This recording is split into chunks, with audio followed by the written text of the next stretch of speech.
क्योंकि कलछीना से ही ये तहरीक चली, कलछीना से ही ये तहरीक चली। तो मैं समझता हूं कुछ बताने की जरूरत नहीं है, बस थोड़ा सा अपनी लाइन को दुरुस्त करने की जरूरत है, ताजगी लाने की जरूरत है। जैसे मुल्काज साहब ने इशारा किया, वक्त थोड़ा कम है, क्योंकि हमारे सरपरस्त मजलिस शूरा के सदर मोहतरम जनाब औसाफ हुसैन साहब तफसील से आप रखेंगे आपके बीच में। मुझे भी उनकी बात सुननी है, आपको भी सुननी है।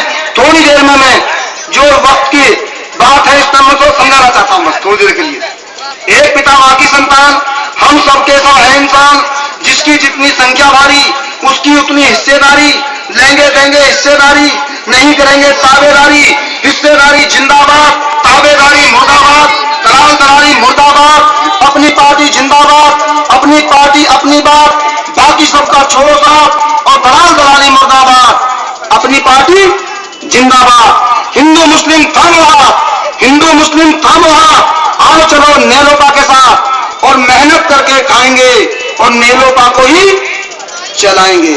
बीच में भटक गए, इमाम मेहदी के पीछे चलते चलते जहां कहां दज्जाल दिखाई दिया, चल रहे इमाम मेहदी के पीछे, बहुत बढ़िया बात, लेकिन जहां कहां दज्जाल दिखाई दिया, बिल में से चूहे की तरह फौरन उसके पीछे पीडीएफ बनी। हजरत मौलाना अब्दुल्ला बुखारी साहब और कल्बे जब्बार साहब की सरपरस्ती में बनने से पहले खत्म हो गई, क्योंकि अखबार में आया था।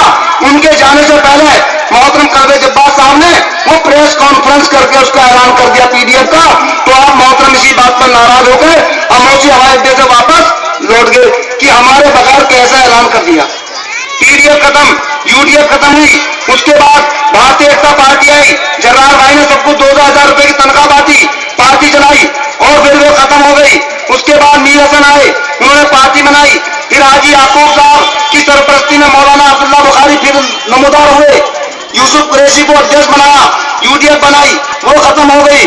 शाहिद अखलाक सांसद जी ने सेकुलर एकता पार्टी बनाई, वो खत्म हो गई। मीर हसन ने राष्ट्रीय लोक निर्माण पार्टी बनाई, वो खत्म हो गई।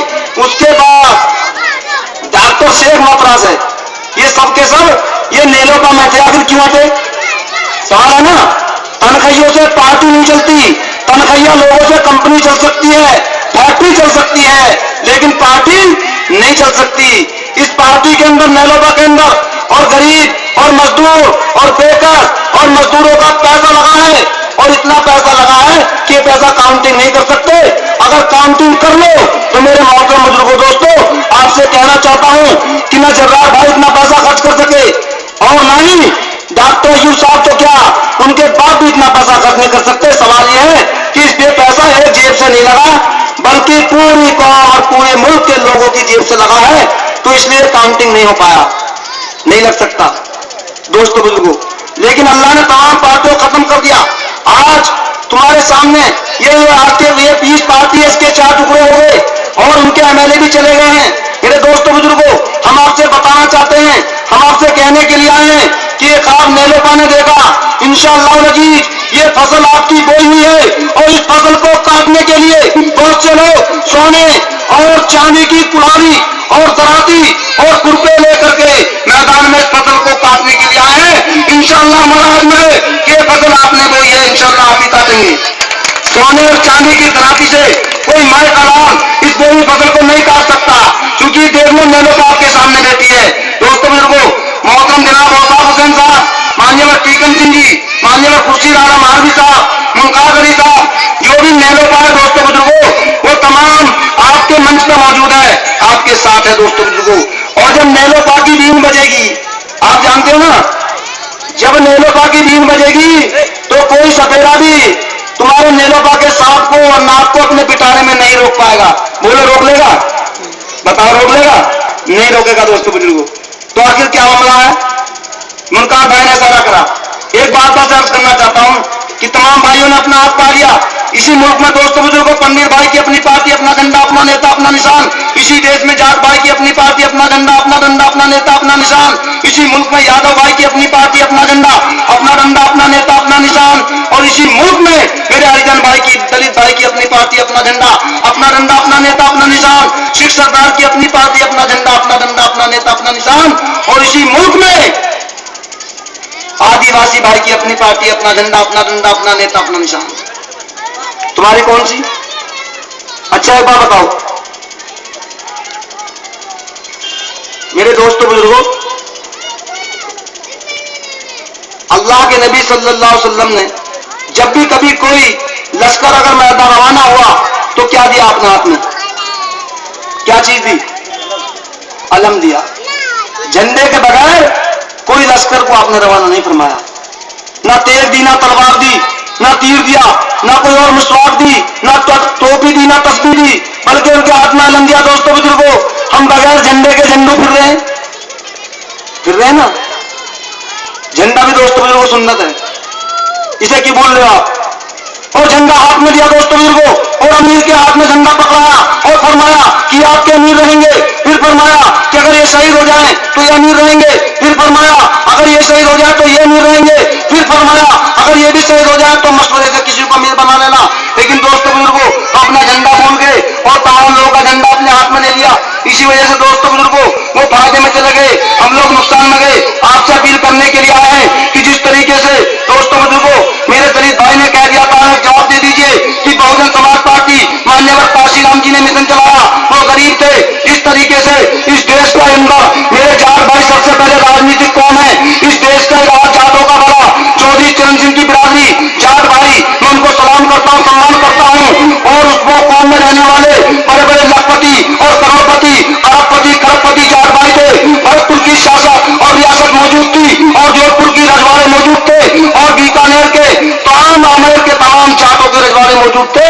मगर इस कौम का भला किसी लखपति जाट से नहीं हुआ, करोड़पति जाट से नहीं हुआ, अरबपति जाट से नहीं हुआ। इस कौम का भला भरतपुर की शासक और जोधपुर की रियासत से नहीं हुआ, बल्कि हुआ तो हुआ इस कौम का भला एक मान्यवर चौधरी चरण सिंह, जिनके ना नाम का पता ना गांव का पता था। वे आपके पास के भदोला के रहने वाले थे ना?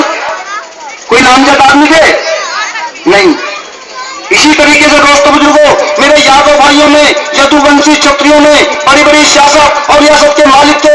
मगर यादव भाइयों का भला किसी राम नरेश यादव से नहीं हुआ और बड़े बड़े अरबपति और लखपति और शासक और रियासत के मालिक यादवों से नहीं हुआ, बल्कि एक गरीब और एक बेपहचान माननीय मुलायम सिंह यादव जी, जो उनका न नाम का पता था न गांव का पता था, उनसे हुआ।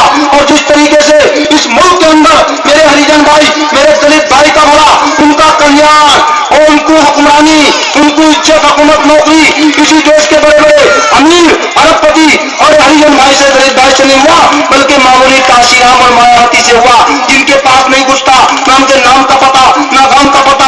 इसी तरीके से मुसलमानों, तुम्हें धोखा है कि तुम्हारा भला भी किसी नामजद और किसी बड़े आदमी से होगा, किसी अरबपति या लखपति से होगा। याद रखो, उन्हें कोई जरूरत नहीं है, वो अपने घर में ऐसा आराम कर रहे हैं। अगर परेशानी है तो हमारी और आपकी है। जिस तरीके से इन तमाम लोगों का कल्याण, उनको इज्जत, आजादी और हुक्मरानी मिली, तुम्हें भी इंशाअल्लाह लगी इन बड़े नामजद लोगों से नहीं, बल्कि आप ही के बेटे और आपकी तरह के मजदूर और मजलूम और बेटा और गरीब लोगों से इंशाअल्लाह जब आपका बेटा मैदान में आएगा तो ये मिशन जिंदा और जावेद होगा। और इंशाअल्लाह इस मिशन के साथ गद्दारी नहीं की जाएगी, बल्कि ईमानदारी के साथ मजलिस शूरा के तहत जो भी मजलिस शूरा कायम की गई है, ये इस्लामिक तरीके के साथ जो कार्यकारी परिषद होगी दोस्तों बुजुर्गों, वो जो फैसला लेगी उसी फैसले को अमल में लाया जाएगा। अपनी तरफ से कोई फैसला नहीं किया जाएगा।